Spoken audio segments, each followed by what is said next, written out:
भी एक संदेश देने की कोशिश होगी कि हम बड़े स्तर पर महिलाओं को भी पर्याप्त मौका देते हैं। दूसरा, बनिया समुदाय को भी इसके जरिए साधने के प्रयास होंगे। हालांकि कुछ पंजाबी समुदाय को कैसे अब एडजस्ट करेगी बीजेपी, यह जरूर देखना होगा और दूसरे समुदायों को भी संदेश देने का जरूर प्रयास होगा बड़े मंत्रालय देकर।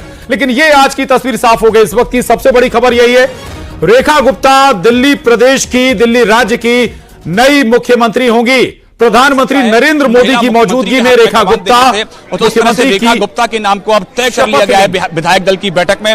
रेखा गुप्ता की अगर बात करें तो पार्षद से लेकर अब यहां मुख्यमंत्री पद तक का जो सफर है, उनका बहुत बड़ा सफर रहा है। लंबा अनुभव है राजनीति का। दिल्ली बीजेपी की एक वरिष्ठ नेता रही है, लगातार पार्टी के लिए शुरू से लेकर अब तक लगातार काम करती रही हैं, तो खासा अनुभव है। शालीमार बाग से वो विधायक चुन के आई हैं, तो ऐसे में पार्टी के लिए खासा काम किया, बहुत एक्सपीरियंस है। काउंसलर से लेकर और अब विधायक दल की नेता तक पहुंचने का जो सफर है रेखा गुप्ता का, वो बहुत लंबा सफर है। तो ऐसे में अगर बात करें तो रेखा गुप्ता के नाम की जिस तरह से लगातार कयास लगाए जा रहे थे, लगातार हम भी अपने दर्शकों को नाम बता रहे थे कि रेखा गुप्ता संभावित मुख्यमंत्री पद का चेहरा बीजेपी की तरफ से हो सकती हैं। अब उस नाम पर जो है वो मोहर लगती हुई दिखाई दे रही है। तो रेखा गुप्ता के नाम पर मोहर लग गई है। रेखा गुप्ता ही शपथ लेने जा रही हैं मुख्यमंत्री के तौर पर।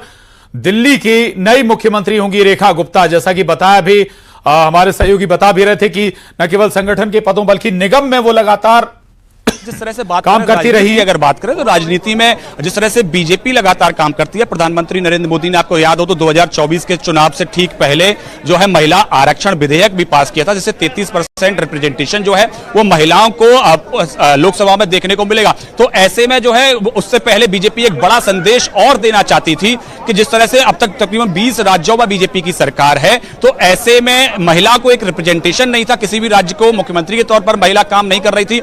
ऐसे में दिल्ली में मुख्यमंत्री बनाकर बीजेपी एक बड़ा संदेश देना चाहती थी, क्योंकि आपने देखा कि महिलाओं का अच्छा खासा वोट जो था वो कहीं ना कहीं आम आदमी पार्टी के साथ था, और इस बार जो है बीजेपी के फोल्ड में वापस आया था। आतिशी भी जो ठीक विधानसभा चुनाव से ठीक पहले उनको मुख्यमंत्री बनाया गया, वो खुद एक महिला चेहरा थी। तो कहीं ना कहीं महिला चेहरे की काट को महिला चेहरा के रूप में बीजेपी ने ढूंढ लिया है। कहीं ना कहीं कई सारे जो विपक्ष के नेता भी थे, कहीं ना कहीं बीजेपी पर सवाल उठाते थे कि महिलाओं को रिप्रेजेंटेशन देने की बात करते हैं लेकिन रिप्रेजेंटेशन बीजेपी देती नहीं है। तो ऐसे में एक बहुत बड़ा जवाब जो है राजनीतिक तौर पर बीजेपी दिल्ली से देने जा रही है। ऐसे में रेखा गुप्ता का नाम चुनकर वैश्य और महिला का जो कॉम्बिनेशन बीजेपी ने जो तय किया है, वो बहुत बीजेपी को आगामी राजनीति में फायदा देने वाला है।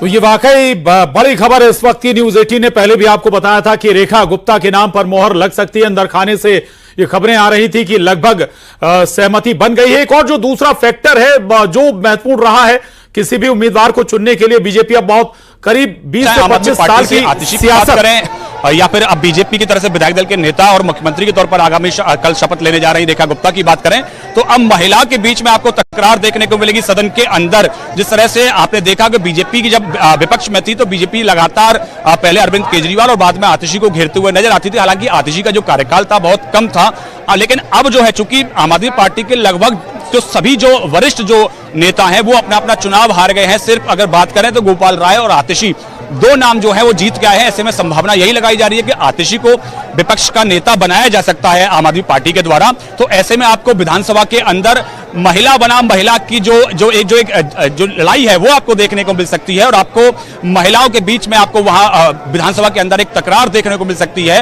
जिस तरह से विपक्ष का रोल होता है तमाम मुद्दों को उठाने का, वहीं सत्ता पक्ष का रोल होता है उसका जवाब देने का। तो आपको विधानसभा के अंदर एक बहुत ही रोमांचक जंग देखने को मिल सकती है।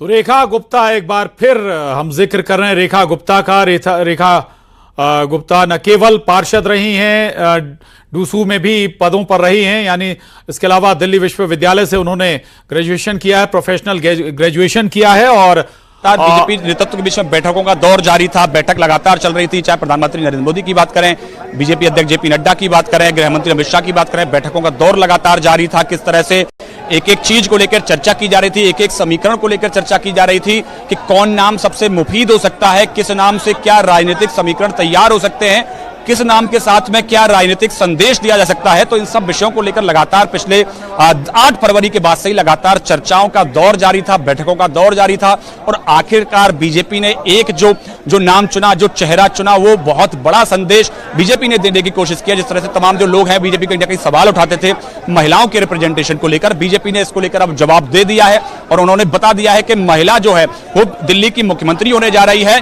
तो यानी 20 राज्यों में से एक राज्य में अब बीजेपी की तरफ से महिला मुख्यमंत्री होगी, रिप्रेजेंटेशन होगा महिलाओं का। और जिस तरह से आपने देखा होगा राजनीति में आजकल अगर मतदान के समय की भी बात करें, चुनावों की भी बात करें, तो महिलाओं की भागीदारी अच्छी खासी रहती है।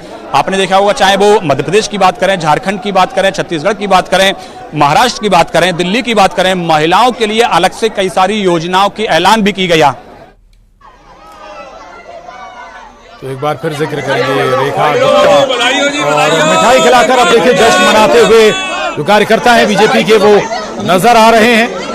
उत्साह है और दो तस्वीरें जरूर साफ हो गई। हालांकि पहले जरूर चर्चा थी कि हो सकता है कि एक सीएम के साथ 2 डिप्टी सीएम दिए जाएं, लेकिन यहां जो अनाउंस हुआ है एक सीएम के साथ एक डिप्टी